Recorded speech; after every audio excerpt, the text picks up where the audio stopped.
मैं तुम्हारे कारण यहाँ हूँ और तुम मेरे कारण यहाँ। नमस्कार दोस्तों, आइए सुनते हैं मुल्ला नसरुद्दीन की ये ज्ञानवर्धक कहानी। मुल्ला नसरुद्दीन एक सड़क से गुजर रहा था। शाम का समय था और अंधेरा उतर रहा था।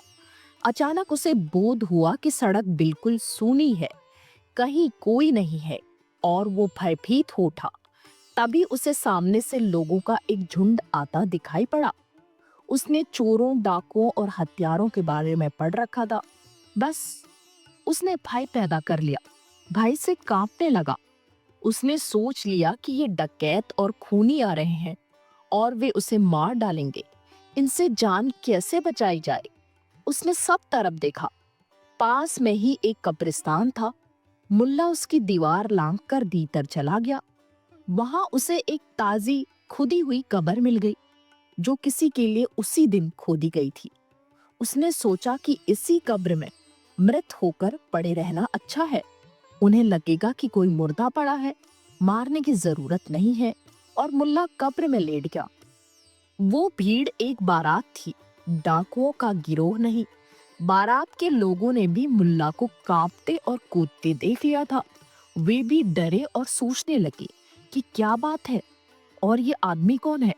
उन्हें लगा कि ये कोई उपद्रव कर सकता है और इसी इरादे से यहाँ छिपा है। पूरी बारात वहां रुक गई और उसके लोग भी दीवार लांघ कर भीतर गए। मुल्ला तो बहुत डर गया। बारात के लोग उसके चारों तरफ इकट्ठे हो और उन्होंने पूछा, तुम यहाँ क्या कर रहे हो?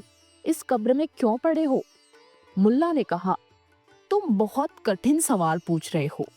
मैं तुम्हारे कारण यहाँ हूँ और तुम मेरे कारण यहाँ हो, और यही सब जगह हो रहा है। तुम किसी दूसरे के कारण परेशान हो, दूसरा तुम्हारे कारण परेशान है, और तुम खुद अपने चारों ओर सब कुछ निर्मित करते हो, प्रक्षेपित करते हो, और फिर खुद ही भयभीत होते हो, आतंकित होते हो और अपने सुरक्षा के उपाय करते हो। और तब दुख और निराशा होती है, द्वंद्व और विषाद पकड़ता है, कलह होती है। पूरी बात ही मूढ़तापूर्ण है और यह सिलसिला तब तक जारी रहेगा जब तक तुम्हारी दृष्टि नहीं बदलती। सदा पहले अपने भीतर कारण की खोज करो। यातायात का शोरगुल तुम्हें कैसे परेशान कर सकता है? कैसे? अगर तुम उसके विरोध में हो तो ही वो तुम्हें परेशान करेगा। अगर तुम्हारी धारणा है कि उससे परेशानी होगी तो परेशानी होगी। लेकिन अगर तुम उसे स्वीकार कर लो, अगर तुम बिना कोई प्रतिक्रिया किए उसे होने दो, तो तुम उसका आनंद भी ले सकते हो।